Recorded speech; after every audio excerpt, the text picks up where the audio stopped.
चलिए अब आगे बढ़ते हैं खबरों में और बात करें ओमिक्रॉन की। देखिए, ओमिक्रॉन के खतरे के बीच मुंबई में स्कूल खुल गए हैं। स्कूल खोलने की योजना तो है, पर बच्चों को वैक्सीन लगाने का देश में फिलहाल कोई प्लान नहीं है। लेकिन दुनिया के देशों ने अपने बच्चों को बचाने का प्लान युद्ध स्तर पर शुरू कर दिया है। सवाल अब ये कि हम कब जागेंगे। ये हंगरी के बुडापेस्ट की तस्वीरें हैं, जहां 5 साल से 11 साल के बच्चों को वैक्सीन लगाई जानी शुरू हो गई है। Siamo entrambi vaccinati. Quando abbiamo posto la domanda alla bambina ha detto mi rimetto alla decisione di voi genitori. È venuta qui, l'ha preso come un gioco e come tale è andata. E quindi è serena, vaccinata. बच्चों को vaccine लगवाने के बाद बहादुरी का certificate भी दिया जा रहा है। पहले चरण में करीब 69,000 बच्चों को वैक्सीन दी जा रही है।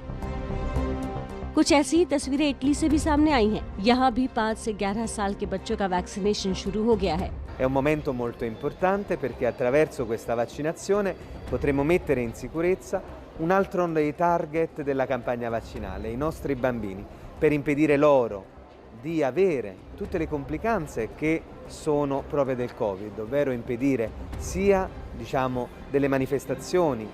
इटली में 12 साल की उम्र से ज्यादा आबादी का 85% वैक्सीनेशन शुरू हो चुका है, इसलिए अब बच्चों का वैक्सीनेशन शुरू किया गया है। इटली में फिर से बढ़ते कोरोना केसों के चलते वैक्सीनेशन में तेजी लाई गई है। स्पेन में भी बच्चों को वैक्सीनेशन शुरू हो चुका है। No ha pasado nada y no duele nada. Es como un mosquito que va. Spain की कोशिश है कि क्रिसमस से पहले बच्चों को वैक्सीन लगा दी जाए। Derecho a proteger su salud y algunos casos que son graves, que evolucionan con gravedad. Yo creo que a ningún padre le gustaría ver a su hijo en una UCI por no haberle vacunado. Esa es la razón principal, pero hay otras no menos importantes, como son los aspectos epidemiológicos, ¿no? Contra el coronavirus hay que luchar con todo lo que tenemos y de lo más importante que tenemos. Spain में 12 साल से ऊपर की उम्र वाले 90% लोगों का टीकाकरण हो चुका है। दरअसल यूरोपीय यूनियन ने 5 से 12 साल के बच्चों को वैक्सीन लगाने का फैसला किया है। अमेरिका सबसे पहले बच्चों को वैक्सीन लगाने की शुरुआत कर चुका है, जबकि ऑस्ट्रेलिया जनवरी से बच्चों का वैक्सीनेशन शुरू करने जा रहा है। विदेश में बच्चों को वैक्सीन लग रही है तो भारत में स्कूल कॉलेज खोले जा रहे हैं, लेकिन बच्चों को वैक्सीन लगने के कोई आसार नजर नहीं आ रहे हैं। बच्चों को लेकर चिंता की बात इसलिए है क्योंकि रिपोर्ट्स के मुताबिक दक्षिण अफ्रीका में पहले के वेरिएंट के मुकाबले ओमिक्रॉन वेरिएंट से ज्यादा बच्चे बीमार हो रहे हैं। साउथ अफ्रीका के national institute for communicable disease यानी NICD की हेल्थ स्पेशलिस्ट वसीला जेस्सो के मुताबिक भारत में भी बच्चों पर खतरा बना हुआ है। बच्चों पर ओमिक्रॉन का ज्यादा खतरा क्यों? देश में 17 साल की उम्र वाले बच्चों की संख्या करीब 52 करोड़ है। इनमें से करीब 28 करोड़ बच्चे 0 से 10 साल तक की उम्र के हैं, जबकि 11 से 17 साल की उम्र वाले बच्चों की संख्या करीब 24 करोड़ है।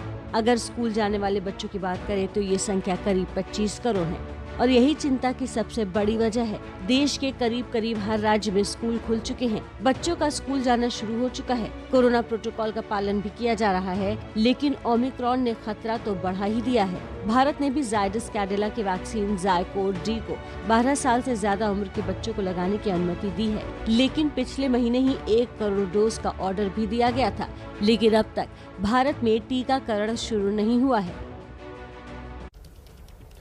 आइए अब आपको बताते हैं कि भारत में बच्चों की वैक्सीन की क्या स्थिति है। 4 वैक्सीन दौड़ में है भारत में। जायडस कैडिला की एनकोव को मंजूरी मिल चुकी है। इसे 12 साल से ऊपर के बच्चों को दिया जाना है। देखिए, भारत सरकार ने ऑर्डर दिया है जायडस कैडिला की ज़ायकोव डी वैक्सीन एनकोव के लिए और 12 साल से ऊपर के बच्चों को दिया जाएगा। भारत बायोटेक की कोवैक्सीन को 2 से 18 साल तक के बच्चों को दिया जाएगा। बायोलॉजिकल ई की कॉर्बेवैक्स को 5 से 18 साल तक के बच्चों को दिया जाएगा, जिसका कि प्रयोग के चरण में है अभी। और कोवैक्सीन इमरजेंसी यूज के लिए उसको अप्रूवल मिल चुका है और SII की कोवोवैक्स को अप्रूवल का इंतजार है। इसे 2 से 18 साल तक के बच्चों को दिया जा सकता है। अभी केवल ज़ायकोव डी जो कि एनकोव वैक्सीन है जायडस कैडिला की, भारत सरकार ने उसको ऑर्डर दिया है। कोवैक्सीन इमरजेंसी यूज के लिए अप्रूवल उसको मिला है। बायोलॉजिकल ई की कॉर्बेवैक्स को प्रयोग के चरण में है। ये कोवोवैक्स को अप्रूवल का इंतजार है।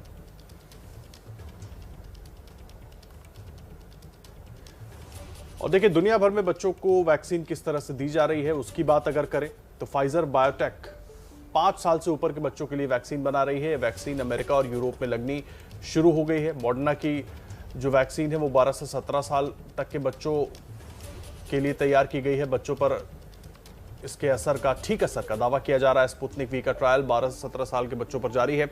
जॉनसन एंड जॉनसन की जो वैक्सीन है उसका भी ट्रायल 12 से 17 साल तक के बच्चों के ऊपर जारी है। लेकिन जिन वैक्सीन को अप्रूवल मिल चुका है अमेरिका और यूरोप में, खास करके फाइजर की बायोटेक जो है, तो उनके जरिए बच्चों का वैक्सीनेशन वहां पर लगातार शुरू हो गया है। और अगर अब बात की जाए कि भारत में किस तरीके से इस नए वेरिएंट ओमिक्रॉन के मामले सामने आ रहे हैं, कौन कौन से राज्यों में हैं, तो वो भी आपको बता देते हैं। भारत में कुल 73 केस अब तक सामने आ चुके हैं। महाराष्ट्र की बात की जाए तो महाराष्ट्र में 32 मामले अब तक सामने आ चुके हैं। और अगर राजस्थान की हम बात करते हैं तो राजस्थान में 17 नए केसेस देखने को मिले हैं। वहीं राजधानी दिल्ली में 6 नए मामले सामने आ चुके हैं, केरल में 5, गुजरात की अगर बात की जाए तो गुजरात में 4 मामले आए हैं, कर्नाटक में 3, तेलंगाना में 2, पश्चिम बंगाल, आंध्र प्रदेश और तमिलनाडु में एक मामला अब तक सामने आया है। आंध्र प्रदेश में भी 1, तमिलनाडु में भी 1 और साथ ही चंडीगढ़ में भी 1 केस सामने आया है। तो देखिए ओमिक्रॉन का खतरा तेजी से बढ़ रहा है। अब ये आंकड़ा 73 पहुंच चुका है, इसलिए जरूरी है कि आप एहतियात बरतें और जो प्रोटोकॉल्स हैं उसको फॉलो करें।